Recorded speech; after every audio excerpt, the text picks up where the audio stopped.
Diversion tunnel کی تکمیل کے بعد آج دریائے سندھ کا رخ موڑ دیا گیا ہے اور اب دریا اپنے قدرتی راستے کے بجائے ڈائیورژن ٹنل سے گزر رہا ہے۔ یہ ڈائیورژن ٹنل 1.33 کلومیٹر طویل، 20 میٹر چوڑا اور 23 میٹر بلند ہے۔ دریائے سندھ کا رخ موڑے جانے کے بعد عارضی ڈیم پر تعمیراتی سرگرمیاں شروع کر دی گئی ہیں۔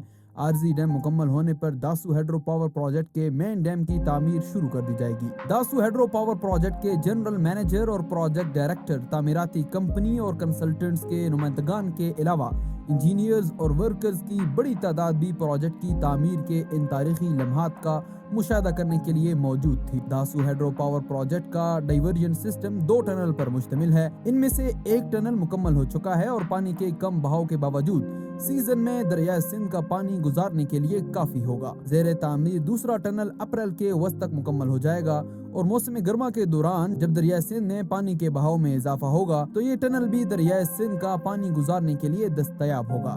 داسو ہائیڈرو پاور پروجیکٹ وابڈا کی سستی اور ماحول دوست پن بجلی پیدا کرنے کی حکمت عملی کا ایک اہم منصوبہ ہے۔ یہ منصوبہ خیبر پختونخوا کے ضلع اپر کوہستان میں داسو سے بلائی جانب دریائے سندھ پر تعمیر کیا جا رہا ہے۔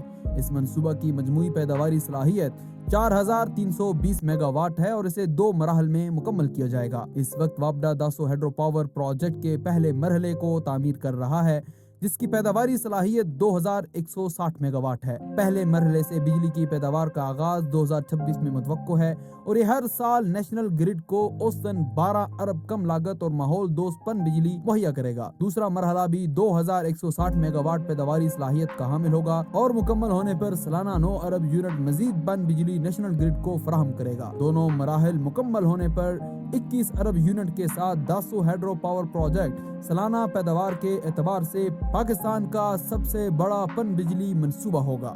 IIB نیوز سے اب تک کے لیے اتنا ہی۔ مزید خبروں اور دلچسپ تجزیوں کے لیے IIB نیوز کو فالو کیجیے۔